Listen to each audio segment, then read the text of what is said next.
ধর্ষণকারীদের বিচারের দাবিতে উত্তাল ঢাকা বিশ্ববিদ্যালয়। দেশব্যাপী আবহ ধর্ষণ ও নারী নির্যাতনের ঘটনায় ধর্ষণকারীদের প্রকাশ্যে মৃত্যুর দাবি জানিয়েছে মশাল মিছিল করছেন ধর্ষণকারীদের মৃত্যুদণ্ড। রবিবার ৯ মার্চ রাত ৮টায় ঢাকা বিশ্ববিদ্যালয়ের রাজু ভাস্কর্যের পদচারণ থেকে মিছিল শুরু হয়। বিশ্ববিদ্যালয়ের গুরুত্বপূর্ণ স্থানগুলো পদধূলি করে আবার রাজু ভাস্কর্যের পদধূলি এই সব সংগঠিত সমাবেশ মিছিল করা হয়। এই সময় তারা ধর্ষণকারীদের বিরুদ্ধে শাস্তি আশ্বাস নয়, বরং শাস্তির কার্যকলাপ দাবি জানাচ্ছেন। মিছিলে ঢাকা বিশ্ববিদ্যালয়, ইউনিভার্সিটি, মহিলা কলেজ সহ রাজধানীর বিভিন্ন প্রতিষ্ঠানে শিক্ষার্থীরা অংশগ্রহণ করে। এ সময় তারা "আমরা সোনার বাংলা, ধর্ষণকারীদের ঠাঁই নাই, তিনি কে, আমি কে, আসাই, আমার বোন, তোমার বোন, আসিয়া আসিয়া, আমার বোন কান্না কেন, আর না একটা ধর্ষণ, ধর ধর ধর, কবর ধর" ধরনের স্লোগান করছেন। ধর্ষণকারীদের ফাঁসি দে, ধর্ষণকারীদের কালো হাত ভেঙে দাও, গুঁড়িয়ে দাও এবং ২৪ ঘণ্টার ভিতর তাদের ফাঁসির দাবি জানিয়েছে।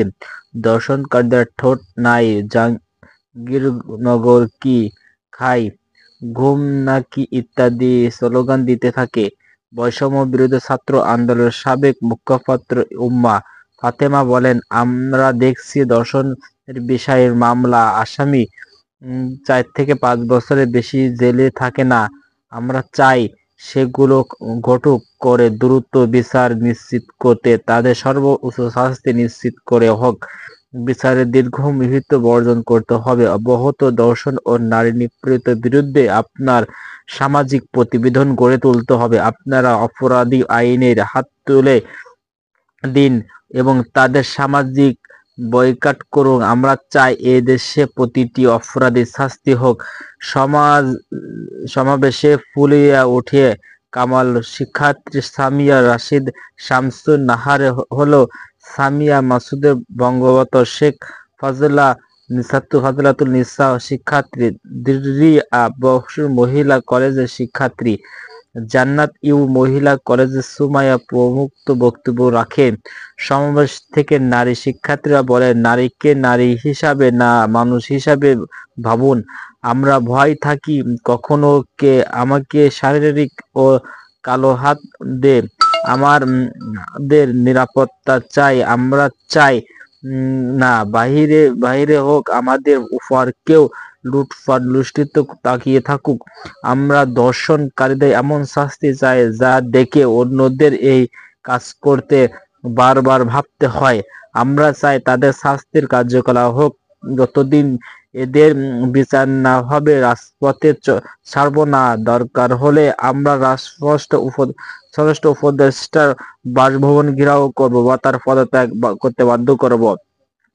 সমাবেশেও ধর্ষণকারীদের বিরুদ্ধে পক্ষ থেকে ৫ দফা দাবি ঘোষণা করা হয়।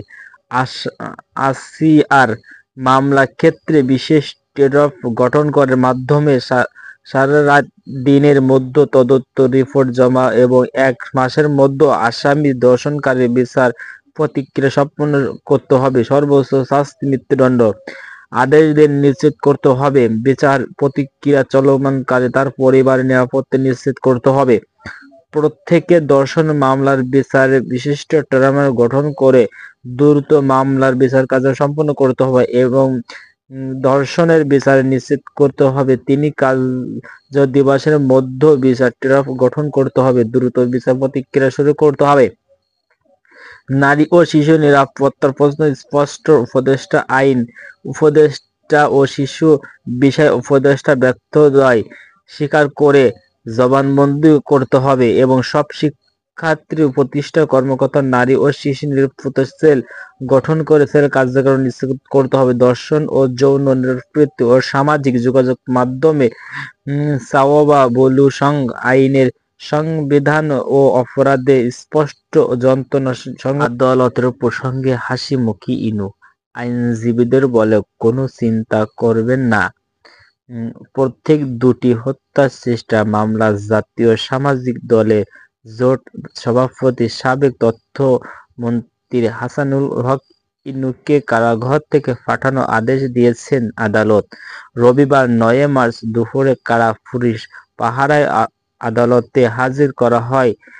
Kushtia senior judicial magistrate Mahbubullah Sultan তাকে কারাগারে পাঠানোর নির্দেশ দেন। এর আগে শনিবার বিকেলে ঢাকা থেকে হাসানুল হক ইনুকে কুষ্টিয়া কারাগারে আনা হয়। রবিবার বেলা ২টা ৩৪ কারা নিরাপত্তায় তাকে আদালত ভবনে নেওয়া হয়।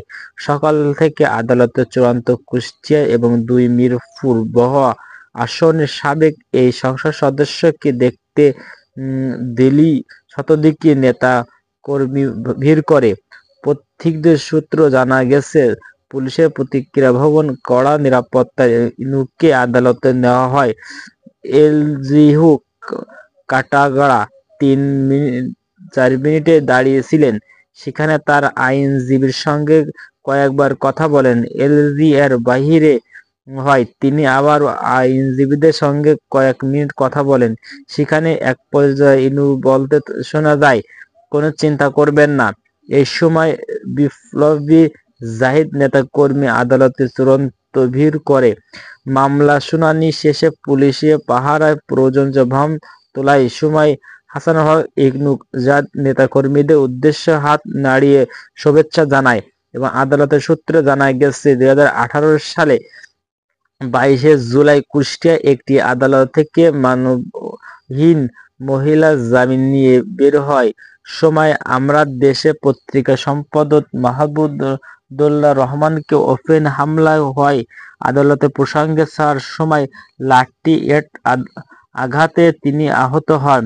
এই ঘটনা গত বছর ১০ আগস্ট। মাহবুবুল্লাহ রহমানের দাবি হচ্ছে, কুষ্টিয়া মডেল থানায় হত্যা চেষ্টা অভিযোগ মামলা করে। মামলায় ৪৭ জনের নাম উল্লেখ করে অজ্ঞাতনামা করেন আর কারা হয়। ১৫ থেকে ২০ জনকে এই মামলায় সাবেক প্রধানমন্ত্রী শেখ হাসিনা, সাবেক স্বরাষ্ট্রমন্ত্রী আসাদুজ্জামান খান ও আওয়ামী লীগের যুগ্ম সাধারণ সম্পাদক মাহমুদুল্লাহ আলম হানিফ তথ্য পুলিশ মাহমুদুল্লাহ জবানবন্দি পাঠিয়ে কুষ্টিয়া পুলিশ সুপার মেহেদী হাসান, কুষ্টিয়া মডেল থানা ওসি নাসির উদ্দিন ও আসামি রয়েছেন।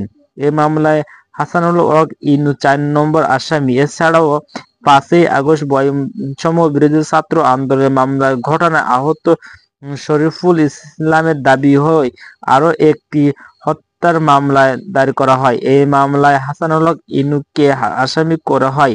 এই দুটি মামলায় রবিবার বেলা ১১:৩০টার দিকে ইনুকে কুষ্টিয়া আদালতে হাজির করা হয় এবং কুষ্টিয়া আদালতের রাষ্ট্রপক্ষ কসুসিফি এন্ড খন্দকার সিরাজুল ইসলাম বলেন, মাহমুদুল্লাহকে রহমানকে হত্যাকাণ্ডের মামলা হাজিরা দিতে আনা হয়েছিল। ইনু বিচারক তাহাকে কারাগারে পাঠানোর আদেশ দিয়েছেন। এই মামলা গ্রেপ্তার দেখিয়ে তাকে কুষ্টিয়া